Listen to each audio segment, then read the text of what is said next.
1963 में उत्तर प्रदेश के फारुखाबाद में लोकसभा का उपचुनाव हुआ था। सामने कांग्रेस की पूरी ताकत थी। प्रचार करने वालों में इंदिरा गांधी तक शामिल थी। लेकिन चुनाव नतीजों में जीत मिली राम मनोहर लोहिया को। जीत के बाद पत्रकारों ने उनसे सवाल किया कि संसद में आपके जैसे कुछ सांसद आखिर कर क्या लेंगे। लोहिया ने जवाब दिया कि हमारे जैसे एक सांसद भी 100 सांसदों के बराबर है। आज बिहार की राजनीति में लगभग वही सवाल प्रशांत किशोर से भी पूछा जा रहा है कि आप जीत तो गए हैं, पर जन स्वराज पार्टी का सिर्फ एक विधायक बिहार विधानसभा में क्या बदल देगा? क्या एक सीट से सरकार हिल जाएगी? क्या एक विधायक बिहार की राजनीति की दिशा और दशा बदल सकता है? प्रशांत किशोर का जवाब शायद से लोहिया जैसा ही होगा कि एक विधायक 100 विधायकों के बराबर है। और प्रशांत किशोर की जीत लोकतंत्र में एक चमत्कार की तरह है और लोग हमेशा चमत्कार को नमस्कार करते हैं।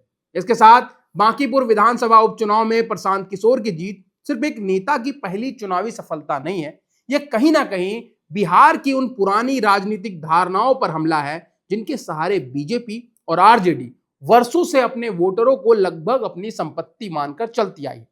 बांकीपुर को बीजेपी का एक ऐसा मजबूत किला माना जाता था जहां उम्मीदवार से ज्यादा पार्टी का चुनाव चिन्ह जीतता। और इसी बात को प्रशांत किशोर स्वयं चुनाव प्रचार के दौरान कहते थे कि बीजेपी को लगता है कि इस सीट पर वो किसी को भी खड़ा कर दे, जनता उसे जिता देगी। लेकिन इस बार बांकीपुर की जनता ने बता दिया कि लोकतंत्र में कोई सीट किसी पार्टी की स्थायी जागीर नहीं होती। जिस सीट से नितिन नवीन और उनका परिवार वर्षों से जीतता रहा, जिस सीट को बीजेपी का सबसे सुरक्षित शहरी गढ़ माना जाता था, उसी सीट पर प्रशांत किशोर ने बीजेपी को हरा दिया। और इस जीत का सबसे बड़ा संदेश बीजेपी के लिए है। लंबे समय से पार्टी को लगता रहा है कि शहर का मध्यम वर्ग, युवा, महिलाएं और उसके पुराने समर्थक हर परिस्थिति में उसी के साथ खड़े रहेंगे।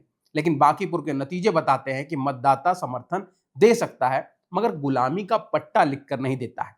हाल का युवा आंदोलन, परीक्षाओं में लगातार कथित गड़बड़ी और रोजगार के सवाल, साथ में दिल्ली में प्रदर्शनकारियों के खिलाफ हुई कार्रवाई ने नौजवानों के बीच कहीं ना कहीं नाराजगी पैदा की। इसके बावजूद बीजेपी के कुछ नेताओं ने आंदोलनकारियों को समझने के बजाय उन्हें वायरस, कॉकरोच और देश तोड़ने वाले तक कह दिए। और राजनीति में शब्द हवा में गायब कभी नहीं होते, वो वोट बनकर लौटते हैं। और यही बीजेपी के साथ हुआ है। वो जिस युवा वर्ग को अपने सबसे मजबूत समर्थकों में गिनती थी, उसी युवा वर्ग के भीतर यह भावना पैदा हो गई कि उसकी समस्याओं को सुनने के बजाय उसका अपमान किया जाता है। बांकीपुर का परिणाम शायद इसी बदलते मानस की पहली स्पष्ट राजनीतिक अभिव्यक्ति है। लेकिन अगर बात इसी परिणाम के संदेश की करें तो यह केवल बीजेपी के लिए नहीं, आरजेडी के लिए भी एक खतरे की घंटी है। दशकों से बिहार की राजनीति में एमओआई यानी कि मुस्लिम यादव समीकरण को आरजेडी का स्थायी वोट बैंक माना जाता था। यह मान लिया गया था कि उम्मीदवार कोई भी हो, मुस्लिम और यादव मतदाता आरजेडी को ही वोट देंगे। लेकिन बांकीपुर में आरजेडी के उम्मीदवार रेखा गुप्ता को जहां पिछले चुनाव में 45,000 वोट मिले थे, जबकि वही इस उपचुनाव में यह आंकड़ा 14,000 पर सिमट गया। तो इसका मतलब साफ है कि विपक्षी मतदाता अब केवल पार्टी नहीं देख रहा है, वो ये भी देख रहा है कि बीजेपी को वास्तव में कौन हरा सकता है। जिन मतदाताओं को प्रशांत किशोर जीतने की स्थिति में दिखाई दिए, उन्होंने अपना पुरानी राजनीतिक सीमाएं तोड़कर उनके पक्ष में मतदान किए। तेजस्वी यादव चुनाव प्रचार से लंबे समय तक दूर रहे, ये भी एक कारण है। बाद में कुछ रोड शो किए, हाथ हिलाया, प्रचार खत्म हो गया। लेकिन अब केवल हेलीकॉप्टर, रोड शो और जातीय समीकरण से चुनाव नहीं जीते जा सकते। मतदाता संघर्ष देखना चाहता है, जमीन पर मौजूदगी देखना चाहता है और यह विश्वास चाहता है कि नेता उसकी समस्याओं को केवल भाषण में नहीं, राजनीति के केंद्र में रखे।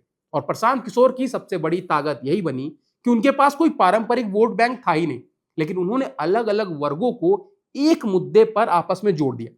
बताया जा रहा है कि समान वर्गों के ब्राह्मण, भूमिहार, कायस्थ मतदाताओं के साथ मुस्लिम मतदाताओं का भी एक बड़ा हिस्सा उनके पक्ष में आया। इसके साथ भरत तिवारी कथित इनकाउंटर मामले में प्रशांत किशोर का परिवार से मिलने जाना भी उनके पक्ष में गया। सरकार ने बाद में परिवार को बुलाया और संबंधित अधिकारियों का तबादला भी किया, लेकिन तब तक यह संदेश जा चुका था कि प्रशांत किशोर उस मुद्दे पर सरकार से पहले जमीन पर पहुंचे। और बिहार में लंबे समय के बाद ऐसा राजनीतिक मेल दिखाई दिया जिसमें अलग अलग सामाजिक समूह किसी एक जातीय नारे की जगह एक प्रभावी विकल्प के पीछे खड़े रहे।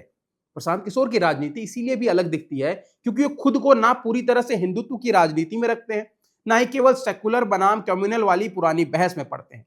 वो पलायन, शिक्षा, रोजगार, सड़क, महिलाओं की स्थिति और प्रशासन जैसे मुद्दे उठाते हैं।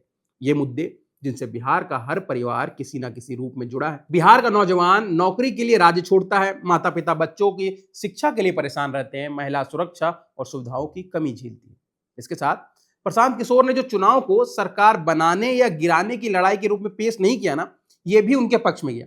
उन्होंने कहा कि बांकेपुर की एक सीट से सरकार नहीं बदलने वाली, लेकिन इसका संदेश दिल्ली तक जाएगा। ये लाइन मतदाताओं के भीतर बैठ गई।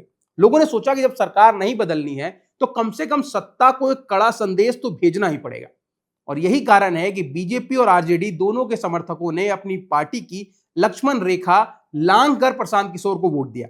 इन सब के बाद एक बात तो साफ है कि यह जीत बिहार की राजनीति को तुरंत नहीं बदलेगी, लेकिन वहीं दूसरी तरफ इसने बदलाव का दरवाजा जरूर खोला है। तो अब देखना यह है कि बिहार विधानसभा में प्रशांत किशोर सच में 100 विधायकों के बराबर आवाज उठाते हैं, या उनकी जीत भी एक उपचुनावी चमत्कार बनके इतिहास के किसी कोने में दर्ज कर दी जाएगी। अब आपकी इस विषय पर क्या राय है, कमेंट सेक्शन में जरूर बताइए। और अगर आपको ये वीडियो पसंद आया है तो इसको लाइक करें और ऐसे ही वीडियोस के लिए सब्सक्राइब करें बजरबट्टू दुनिया को।